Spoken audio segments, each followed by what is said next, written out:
Hello everyone, welcome to Arkham Lore. This is my setup right now. Obviously it's a work in progress. There's the Arkham Lore book. There's all the games. I actually ordered some Arkham posters which are pretty cool and they'll be coming soon. It'll just look better over time.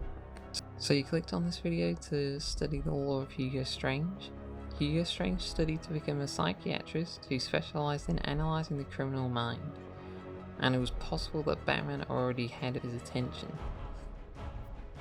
At the beginning of his career, Strange worked as a psychiatrist at Blackgate, where he treated his inmate. I always thought that if you're going to study a character, you got to get into the mind of the person, so here's a montage of me jotting down everything I can remember and drawing and sketching whatever Professor Strange would be thinking or planning.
But here are the Arkham files that I was able to recover from the Arkham Mansion.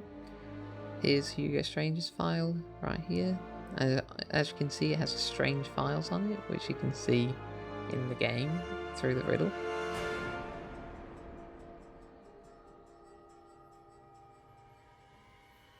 Yep, there's his number. And I'm just going to open it up.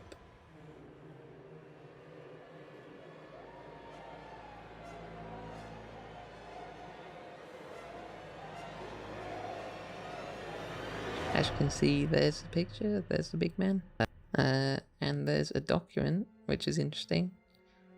I'll get into that later, but I'll just show you this now. Obviously addressed from Quincy Sharp to Hugo Strange. As you can see, it's an Arkham Asylum document, signed by Quincy Sharp. You can see all the details there. There's all Sharp's details. And as you can see, this document was basically, as we all know that Sharp was controlled by Strange, Quincy Sharp's document was trying to be blacked out because Sharp realised he was being controlled and he wanted to remove his involvement in it, and he tried to black out all of the important information. But we can see that it is an Arkham City document, and that basically he wanted to reap rewards for both him and Strange.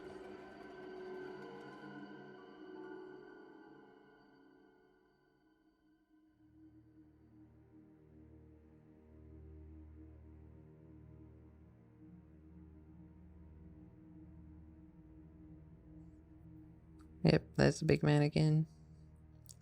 Interesting that there's a picture in the file. And yeah, that's about it. There's the file.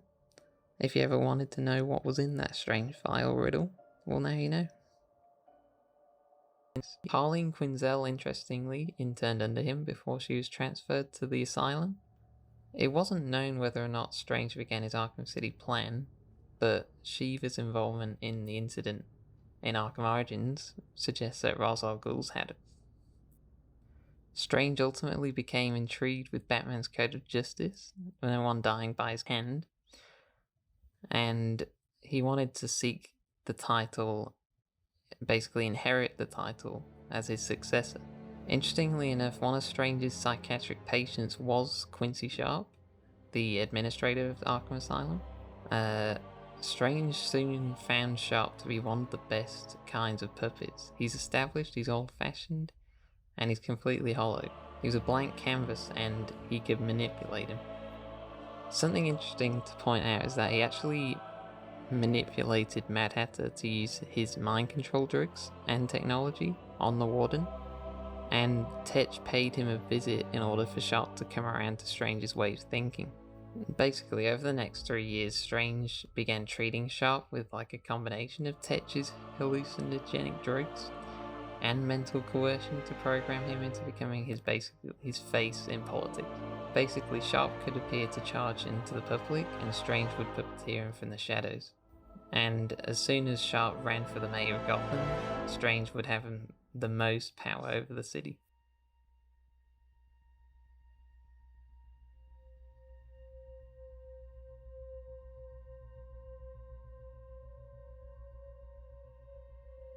Sharp's public image during the Arkham Asylum incident was nearly derailed for allowing this incident to happen. However, Strange was able to exploit such an opportunity and declared that once the riot had been suppressed, the Warden was the one who was solely responsible for stopping Joker, which gave Sharp enough public support to run for mayor.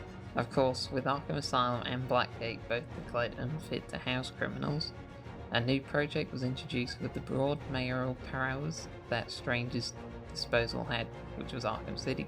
In fact, there was nothing more than a hellish. Strange finally came into the limelight when Sharp placed him at the helm of the new project and gave him full authority over the project and staff.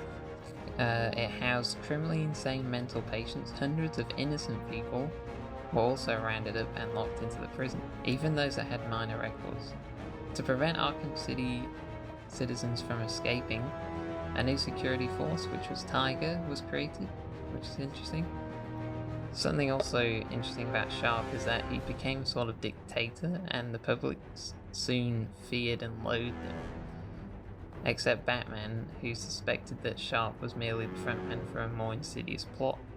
Of course, the Arkham City incident was the most prevalent in Strange's career, and during a live press conference, Strange ordered a squad of Arkham City's Tiger Guards to storm the press conference and take Wayne prisoner.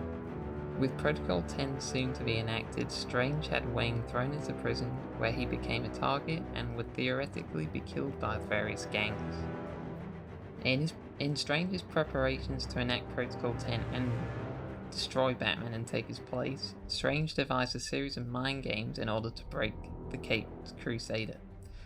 Seeing Crime Alley was firmly entrenched within Arkham City, Strange prepared a cruel surprise for Batman at the end of the murders of Thomas and Martha Wayne, in anticipation for the night's arrival. Of course, you can view the tape that Strange created, which is an interesting sort of Easter egg in the game. Strange ordered Sharp arrested by security forces to get him out of the way. Now that Sharp had done all he could to help Strange, he quickly became a target of the various gangs within Arkham Asylum and the rumours that he had abused the inmates. Strange publicly announced where his location was in Arkham City, but thanks to Batman, Sharp's life was spared. Of course, Protocol 10 was basically to kill all of the inmates in Arkham City and the thugs that roamed outside it. And it was working until Batman stopped it. Of course, we know how Batman confronted Strange at the top of Wonder Tower, and he knocked him down, connected Oracle to the computers, and shut down Protocol 10. Something we didn't realise was that Strange knew Bruce Wayne was Batman because he was in line with Ra's al Ghul and Talia al Ghul, who was revealed to be the secret benefactor of Arkham City. Strange told Ra's he had done everything he wanted him to do and begged him more time to achieve their goals. Ra's denied Strange this, telling him that Batman had proven himself superior to the Professor, so proving he was unworthy as his successor as head of the Demon. And this was basically the end of Strange's life, really. Various writers can be heard saying that Strange used to lecture them like Scarecrow and state that Strange at least sent them food packages.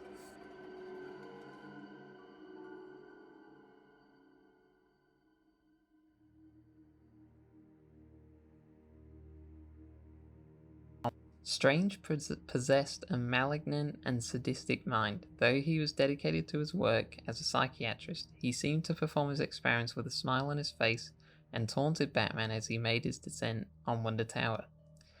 His egomaniacal traits were showcased by how he once referred to himself in the third person and made speeches in his own honor. While Strange was a psychiatrist, Strange was furthermost known for his outright callous and sadistic disregard for his own patients. In his goal of obtaining knowledge of the human mind, he was quite immoral, ruthlessly blackmailing, dominating, and controlling his patients to gain information, which is what he did to Warden Sharp. We don't know this for sure, but considering Harleen Quinzel was his intern, considering how sadistic Strange's mind was, that could have influenced her psychosis into Harley Quinn. However, his greatest ability was his powerful intelligence and ability to manipulate others. He bribed the mentally imbalanced Jervis Tetch with his hats at the asylum and feeding his illusions of hours, forcing him to perfect his mind control serum. After he repeatedly drugged Mayor Sharp, manipulating him into making Strange in charge of Arkham City, he made several fail-safes in the chance of a mass breakout, especially Protocol 10. However, Strange's goals are extremely self-centered, as he was using the League of Assassins code to prove his superiority over Batman and take over as his successor. Let me know which character or location you'd like me to do next. As always guys, it's a pleasure to be discussing Arkham lore, the games we all love, and until next time, I'll see you later.